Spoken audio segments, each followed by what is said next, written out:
Have you received dividend income from an Indian company and wondering why you are supposed to pay so much of taxes?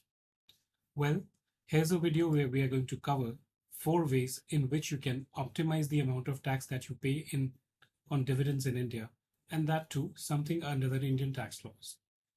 The first is you should actually see whether your country has a tax treaty with India, and if it does, is such kind of a dividend excluded from the definition of dividend within that treaty? If it is, then you don't need to pay any taxes on such dividend.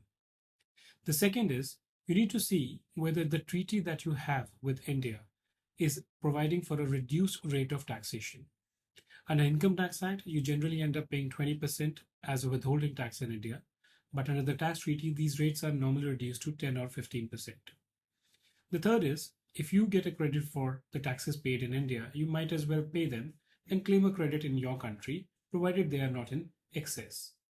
However, for all these provisions, it's very important that you should be a tax resident of your country and you need to provide a host of documents to your Indian customer or the Indian company paying dividend that could include a Form 10F, an OP declaration, and a tax residency certificate. But in a worst case scenario, if you end up paying a higher tax in India, even though your liability was lower, you can always go back to the government, file your tax return, and claim a refund of taxes, something which we have been successfully doing for a lot of our clients. I hope this video was useful. Stay connected for more videos on international tax on our channel of Sorting Tax.